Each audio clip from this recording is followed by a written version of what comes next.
بسم اللہ الرحمن الرحیم۔ السلام علیکم۔ Tariq Javed Khokhar advocate law for you channel کے ساتھ چینل کو سبسکرائب کریں، لائک شیئر کومنٹس کریں اور اپنی رائے کا اظہار بھی کریں۔ امید کرتا ہوں کہ آپ سب ٹھیک ہوں گے۔ اللہ پاک سب کو اپنی حفظ و امان میں رکھے۔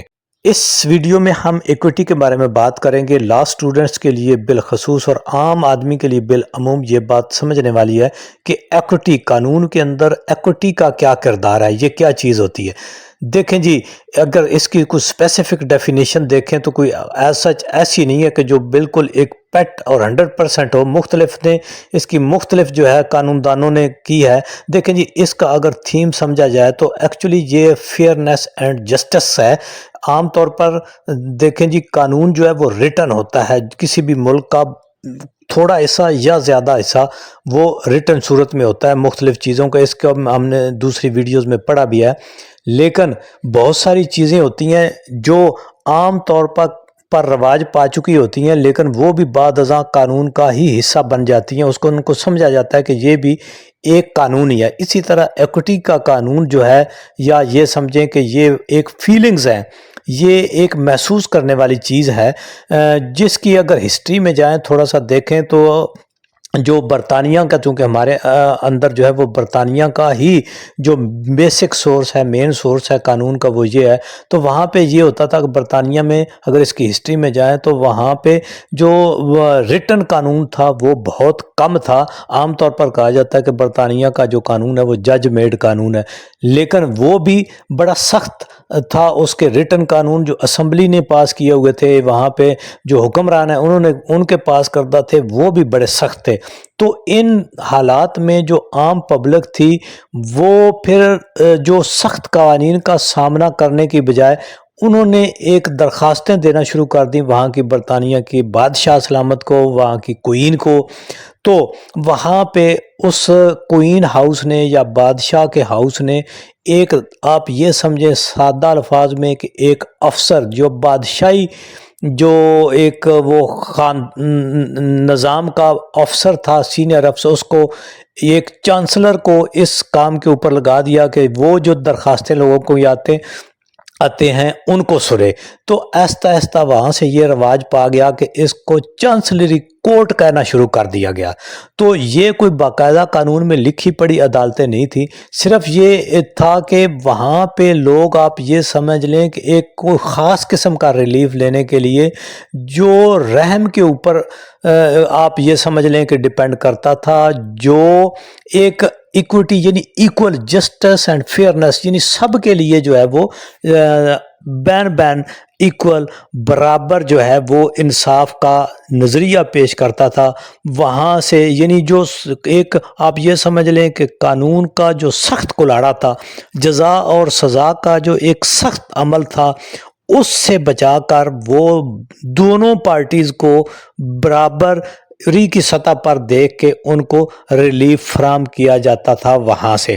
مختلف آتھرز نے اس کی مختلف جو ہے یعنی قانون دانوں نے اس کی ڈیفینیشنز کی ہیں، یہ آپ کے سامنے، آپ سکرین شاٹ لے سکتے ہیں، ان کو آپ پڑھ سکتے ہیں، سمجھ سکتے ہیں۔ لیکن سب کا اگر میں کرکس بیان کروں تو لا اسٹوڈنٹ کو یہ سمجھنے میں آسانی رہے گی سادہ زبان میں کہ ایکوٹی کا مطلب برابری، فیئرنیس، جسٹس سب کے لیے، تاکہ جو قانون کا ایک سخت ایک کسوٹی تھی وہاں سے گزر کر جو سخت یعنی ایک کے اوپر پینلٹی ہو گئی تو اس کے اوپر جو سخت پینلٹی ہو گئی تھی وہ اس سے وہ پس نہ جائے، اس کو بھی تھوڑا ریلیف دیا جائے، اور جس کا نقصان ہوا ہے، جس نے دعویٰ کیا ہوا ہے، اس کو بھی اس کا کچھ نہ کچھ کمپنسیشن مل جائے۔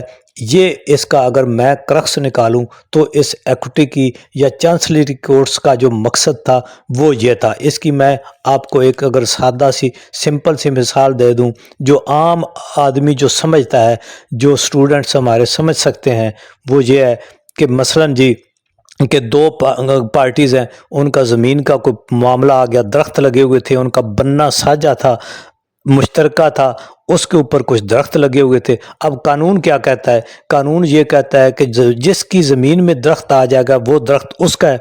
اب ایک دوسرا شخص جو ان درختوں کو پانی دیتا رہا، سنبھالتا رہا، ان کی خدمت کرتا رہا 20 سال تک۔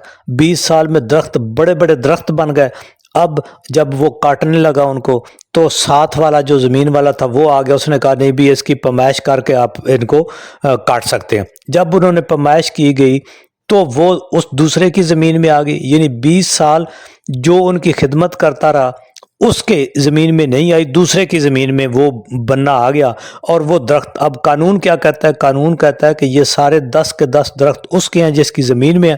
لیکن اب وہاں پہ ایکوٹی والی کورٹس یہ کرتی تھیں، اگر وہ بندہ ایکوٹی میں چلا جائے، چانسلی کورٹ میں چلا جائے، تو وہ دوسرے لفظوں میں وہ یہ کہہ دیتے تھے کہ چلیں جی اتنے سال یہ 20 سال ان کی خدمت کرتا رہے، آپ ان کو دیکھتے رہے، ٹھیک ہے، آپ نے 20 سال تو اس کو پوچھا نہیں ہے، 20 سال کے بعد جب یہ کاٹنے لگا ہے تو آپ آگے ہو کہ جی اس کی پیمائش کر کے کاٹیں۔ اب اس نے کیا کیا کہ اتنے عرصہ جو خدمت کی ہے اس کے بدلے 4 درخت اس کو دے دو، باقی آپ جو ہے وہ کاٹ لو۔ تو یہ کیا ہوا کہ دونوں گھروں کو کچھ نہ کچھ ریلیف مل گیا۔ یا پاکستان میں آپ یہ سمجھیں کہ اس کی مثال آپ ایسے لے سکتے ہیں جس طرح ہمارے یہاں پنچایت ہوتی ہے، کوئی علاقے کا بڑا سمجھدار آدمی جو ہے اس کے پاس چلی جاتی ہے، وہ بھی کچھ ایسا ہی فیصلہ کرتا ہے کہ دونوں پارٹیز اس کو ذرا جو ہے وہ ریلیف بھی مل جائے دونوں پارٹیوں کو، اور کسی ایک کے اوپر زیادہ برڈن بھی نہ آئے، اگر جس کا سادہ سا کرکس نکالا جائے۔ تو یہ آپ کے سامنے ڈیفینیشنز بھی چل رہی تھیں، ایگزامپلز بھی چل رہی تھیں، آپ اسکرین شاٹ لے سکتے ہیں، سمجھ سکتے ہیں، یا اپنی بک سے پڑھ سکتے ہیں۔ کرکس میں نے آپ کو بتا دیا۔ اس کے بعد کچھ ایکوٹی کے میکسمز ہیں، جس طرح معقولے ہیں، ٹھیک ہے۔ ایک بڑا مشہور مقولہ ہے، یہ آپ کے سامنے جو چل رہے تھے، یہ پہ اوپر کافی سارے کچھ میں نے آپ کے سامنے لکھ بھی دیے ہیں، آپ اسکرین شاٹ بھی لے سکتے ہیں۔ بڑا مشہور مقولہ ہے کہ جی جو آدمی بھی عدالت میں آئے وہ ود کلین ہینڈ آئے۔ کیوں کہ اگر وہ خود جو ایک دعویٰ لے کر آیا ہے عدالت میں کسی شخص کے خلاف، لیکن وہ خود بدنیتی کے اوپر مبنی ہے، خود اس نے اس معاملے میں سے کچھ نہ کچھ غبن کر رکھا ہے، کچھ نہ کچھ دبا رکھا ہے سادہ الفاظ میں، تو پھر وہ ود کلین ہینڈ نہیں ہے، وہ دعویٰ لے کر آ گیا لیکن دراصل وہ کچھ اس دعوے کی آڑ میں چھپانا چاہتا ہے۔ ان برابری کی سطح پر دونوں پارٹیوں کو جو آپ یہ سمجھ لیں کہ قانون کی سخت تلوار سی اس سے بچا کر ان کو برابری کی سطح پر رحم کے اوپر یا پنچایتی طور پر ان کو ریلیف فراہم کیا جاتا ہے، اور یہی ایکویٹی ہے۔